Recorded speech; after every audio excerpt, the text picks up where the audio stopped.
കാർത്തിയുടെ സിരുത്തൈ നിങ്ങൾ കണ്ടിട്ടുണ്ടോ? രാജമൗലിയുടെ അതിന്റെ ഒറിജിനൽ വേർഷനും ചിലപ്പോൾ നിങ്ങൾ കണ്ടിട്ടുണ്ടാവും. പക്ഷെ നിങ്ങൾ ആരും കണ്ടു കാണാൻ സാധ്യതയില്ലാത്ത സിരുത്തയുടെ ഒരു ഫീമെയിൽ വേർഷനാണ് നമ്മൾ ഇന്ന് കാണാൻ പോകുന്നത്. എന്തിനാടാ കണ്ടിട്ട്? സിരുത്തി അഥവാ കിരൺ ബേഡി. ഇതാണോടാ നിന്റെ ബേട്ടി? ബേട്ടിയല്ല, ബേഡി. അപ്പൊ നമുക്ക് കഥയിലേക്ക് പോവാം. ഇവരാണ് നമ്മുടെ നായിക, പോലീസ് ഓഫീസർ കിരൺ ബേഡി.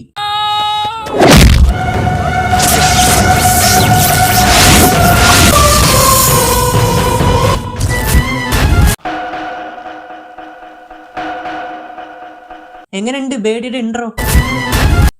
ഒന്നുമല്ല മക്കളെ, ബേഡിയുടെ കളികൾ നിങ്ങൾ ഇനി കാണാൻ പോകുന്നതേ ഉള്ളൂ.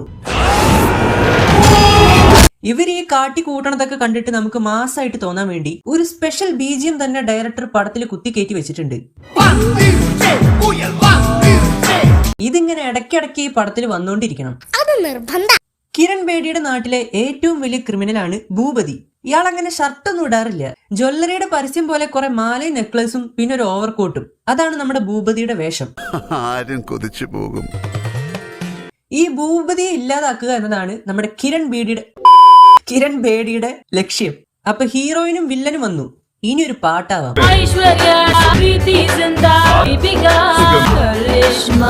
അവരൊന്നും വരില്ല എന്ന് പറഞ്ഞു, അതുകൊണ്ടാണ് ഇവരിന്ന് കളിക്കണത്. മാഡം കിരൺ ബേഡി ഭൂപതിയുടെ ആളുകളെ വെടിവെച്ച് കൊല്ലും.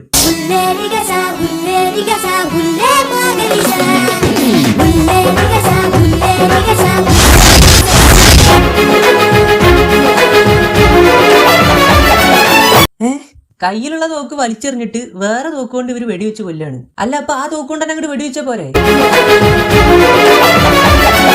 എന്തൊക്കെയാണ് നടക്കുന്നത്? ഭൂപതിയുടെ ടീമിലെ മെയിൻ ആൾക്കാരെയാണ് നമ്മുടെ കിരൺ ബേഡി ഷൂട്ട് ചെയ്ത് കൊന്നത്. അത് അയാൾക്ക് അങ്ങോട്ട് ഇഷ്ടമായിട്ടില്ല.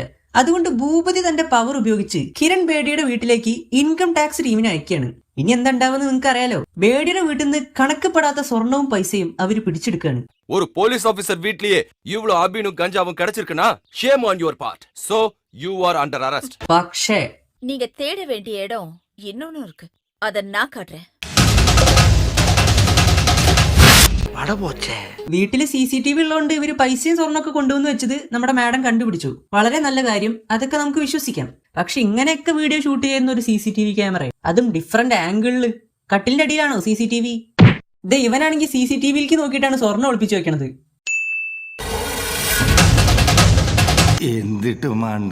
ഇതെന്താ, പൈസ ഒളിപ്പിക്കുന്നവൻ തന്നെയാണോ ഈ വീഡിയോ എടുത്തത്? അതിന്റെ ഇടയിൽ പട്ടി കുറയ്ക്കണ പോലത്തെ ഒരു BGM. അങ്ങനെ അവസാനം ഭൂപതിയും മാഡവും തമ്മിൽ കണ്ടുമുട്ടുകയാണ്. ഇയാളെന്താ സഞ്ചരിക്കുന്ന ജ്വല്ലറിയോ?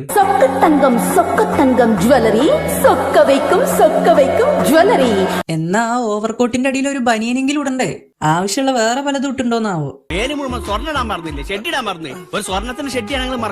நீ இவ்ளோ கேவலமா நடந்துக்கிற? நீங்க போடுற பிச்சை காசுக்கு வாலாட்டுற வேற ஆளு யாராவது இருந்தா பாருங்க. இந்த கிரண் பேடியோட ഫോഴ്സை யாராலையும் தடுக்க முடியாது. അതാണ് കിരൺ ബേഡിയോട് കളിക്കാൻ നിൽക്കണ്ട മോനെ. ഭൂപതിയെ കൊടുക്കാൻ എന്തെങ്കിലും ഒരു വഴിയുണ്ടോന്ന് മാഡം അന്വേഷിച്ച് നടക്കുമ്പോഴാണ് അത് സംഭവിക്കുന്നത്. ഭൂപതിയുടെ മകൻ ഒരു പെൺകുട്ടിയെ കത്തി കൊണ്ട് വരഞ്ഞു കൊല്ലും. അയാളെ പിടിക്കാൻ വേണ്ടി നമ്മുടെ മാഡം മറ്റേ സൊക്കത്തങ്കം ജ്വല്ലറിയില്ലേ, അയാളുടെ വീട്ടിലേക്ക് പോവാണ്. അപ്പോഴാണ് ട്വിസ്റ്റ്. അവൻ കാണാൻ പോയി ഒരു വാരം ആകുത്. പോലീസിനെ പറ്റിച്ചു മുങ്ങിയ ഭൂപതിയുടെ മകൻ മധുരയിൽ ഈ മങ്കമ്മയുടെ അടുത്താണ് ഒളിഞ്ഞിരിക്കുന്നത്. என்டையர் மதுரை டிஸ்ட்ரிக்ட்ல ஒரு பொண்ணை பத்தி என்கிட்ட பேசுறியா? இன்னைக்கு யார கொல்றதுன்னு காலையில இருந்து யோசிச்சுக்கிட்டு இருந்தேன். ഇനി ഒരു ഫൈറ്റ് ആണ്. Mangamma team versus Kiran Bedi. അമ്മോ,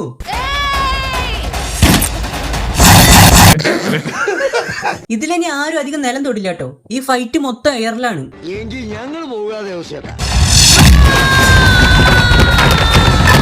മങ്കമ്മ, നീ എങ്കമ്മ?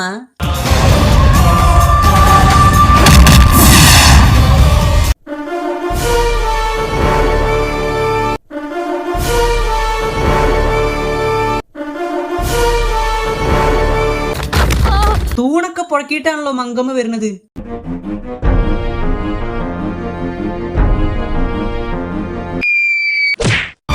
மரியாதை அவனை விட்டுடு. பாம் போட்டனா மொத்த இடமும் நாசமாயிடும். போடு போடுறே. சும்மா கடிச்சேன்னு வச்சுக்கோ மவள, புகை வந்துரும்.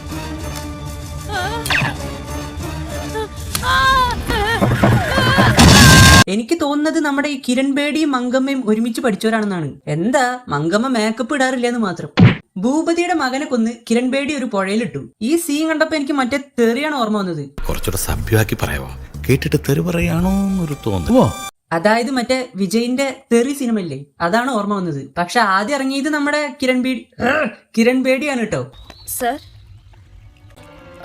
இது உங்க பையனா சார்? எனக்கு இன்ஃபர்மேஷன் கிடைச்சி நான் ஸ்பாட்டுக்கு வரதுக்குள்ள I found him dead. I am sorry sir. உங்களுக்கு யார் மேலேயாவது டவுட் இருந்தா சொல்லுங்க.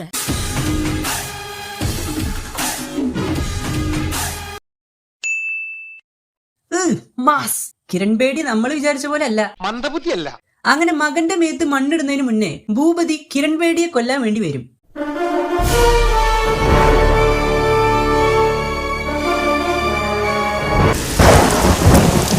ഈ കളകളം എഫക്റ്റിന്റെ ഇടയ്ക്ക് ഭൂപതിയും ടീമും കിരൺ ബേദിയെ കുത്തി വീഴ്ത്താണ്. അവരെ കഴുത്തറുത്ത് കൊല്ലുകയാണ്. എന്നിട്ടുണ്ടോ ഇവരെല്ലാം കൂടി കിരൺ ബേദിക്ക് ചിതയൊക്കെ ഒരുക്കി ശവസംസ്കാരം നടത്തി ചിതാഭസ്മം ഒരു കുടത്തിലാക്കിയിട്ട് കിരൺ ബേഡിയുടെ അച്ഛന് കൊടുക്കും. അതിപ്പോ ലാഭായല്ലോ. അങ്ങനെ നമ്മുടെ കിരൺ ബേഡി ഡെഡ് ബോഡി ആയിട്ട് മാറി. മകളുടെ അസ്ഥിയുമായി രാമേശ്വരത്തേക്ക് പോകുന്ന വഴിയിലാണ് അയാൾ അത് കണ്ടത്. ബേഡിയുടെ അതേ രൂപത്തിൽ മറ്റൊരുവൾ. എടാ അവര് തന്നെക്കാളും മൂത്തല്ലേ, അവള് ഇവിടുന്നൊക്കെ വിളിക്കാൻ പറ്റൂ. സോറി, അത് ശരിയാണ്. ബേഡിയുടെ അതേ രൂപത്തിൽ മറ്റൊരു അമ്മ. ഈ അമ്മയാണ് ഭാഗ്യലക്ഷ്മി. ബേഡി ആയാലും ലക്ഷ്മി ആയാലും ഒക്കെ കണക്കാണ്. ഇതാ കണ്ടില്ലേ, நான் யார பத்தியும் யோசிக்கிறதா இல்ல. துட்டுக்காக நான் என்ன வேணாலும் பண்ணுவேயா. ഇവരൊരു വലിയ കള്ളിയാണ്. ഇവർക്ക് നീണ്ട ഒരു ഫ്ലാഷ് ബാക്ക് ഒക്കെ ഉണ്ട്. പക്ഷെ അതൊന്നും ഞാൻ പറയണില്ല, എനിക്ക് വയ്യ. എന്തിനാടാ ആ ഫ്ലാഷ് ബാക്ക് ഒക്കെ? കാര്യത്തിലേക്ക് കടക്കാം. ഭൂപതിയോട് പ്രതികാരം ചെയ്യാൻ വേണ്ടി ഈ പെരുങ്കള്ളിയെ ഇയാൾ കിരൺ ബേഡിയുടെ വേഷം കെട്ടിച്ച് നാട്ടിലേക്ക് കൊണ്ടുപോവുകയാണ്. അതിന്റെ ഇടയിൽ ഇവര് സായിബാബേനെയൊക്കെ കുറച്ചു നേരം കാണിക്കുന്നുണ്ട് കേട്ടോ. എന്തിനോ എന്തോ.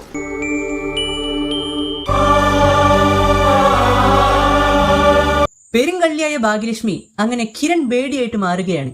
ഈ ഭാഗ്യലക്ഷ്മി എല്ലാ റൗഡികളെയും വിളിച്ചുകൂട്ടി അവരുടെ കയ്യിൽ നിന്നൊക്കെ കൈക്കൂലി വാങ്ങും. உங்களுக்கு வர ப்ராஃபிட்ல 50% எனக்கு வந்தாகணும். കൊള്ളാം, മനോഹരം. ഏതായാലും ഇയാളുടെ ബുദ്ധി കൊള്ളാം. നേരത്തെ മകള് മരിച്ചുപോയെന്നുള്ളൂ. ഇതിപ്പോ എവിടെയോ കിടക്കണ ഈ കള്ളീനെ വിളിച്ചോണ്ട് വന്ന് ആ മരിച്ചുപോയ അവരുടെ അഭിമാനം കൂടി ഇയാൾ കളഞ്ഞു വിളിച്ചു. അച്ഛനാണത്രേ. അല്ല അച്ഛനാണത്രേ. അതന്നെ ഞാൻ പറയാൻ വരുന്നേ. അതൊക്കെ പോട്ടെ, ഇയാളിത് ഇവരുടെ അച്ഛനാണത്രേ. ഇതൊക്കെ വിശ്വസിക്കാൻ പറ്റൂ? ഭർത്താവ് എന്ന് പറഞ്ഞ പിന്നെ വിശ്വസിക്കാം, അച്ഛനെ അതിത്തിരി കൂടിപ്പോയില്ലേ? പിന്നെന്താ, കള്ളിയായ ഭാഗ്യലക്ഷ്മി ഭൂപതിക്കെതിരെ പോരാടാൻ വേണ്ടി ഇറങ്ങിത്തിരിക്കുകയാണ്. മരിച്ചുപോയ കിരൺ ബേഡി തിരിച്ചു വന്നു എന്ന് പറഞ്ഞാൽ അത് വിശ്വസിക്കാൻ മാത്രം ആ നാട്ടുകാരെ പോലെ പൊട്ടനായിരുന്നില്ല നമ്മുടെ ഭൂപതി. ഇത് കിരൺ ബേഡിയും കാജാ ബേഡിയും ഒന്നും അല്ല, കള്ളിയായിട്ടുള്ള ഭാഗ്യലക്ഷ്മിയാണെന്ന് അയാൾ കണ്ടുപിടിക്കും. தெரியல കിരൺ ബേഡി. കിരൺ ബേഡിയും സീഡിയും ബീഡിയും ഒക്കെ അവിടെ നിൽക്കട്ടെ, ചേച്ചിയുടെ കണ്ണാടിയിൽ നോക്കിയ ഈ പടത്തിന്റെ ഷൂട്ടിംഗ് ടീമിനെ മൊത്തം കാണാണ്ടല്ലോ. എല്ലാം നമ്മ ആളുങ്ങതാ ഒളിഞ്ഞിരിക്ക ലക്ഷണം എന്താ മാതിരി. അങ്ങനെ ഈ കഥയിലേക്ക് വന്നാൽ അവസാനം കിരൺ ബേഡിയെ താനാണ് കൊന്നതെന്ന് ഭൂപതി സമ്മതിക്കുകയാണ്. മറ്റേ കള്ളിക്കും അച്ഛനും 6 മാസം ജയിൽ ശിക്ഷ കിട്ടും. ഇവിടെ വെച്ച് ഈ പടം തീർന്നതുകൊണ്ട് നമുക്ക് കുറച്ച് സമാധാനം കിട്ടും. ഈ പടമൊക്കെ ഞാൻ എന്തിനാന്നാവോ കണ്ടത്? காரணம் நீங்க எல்லாரும் செஞ்ச பாவம்டா. അപ്പൊ ശരി എന്നാ.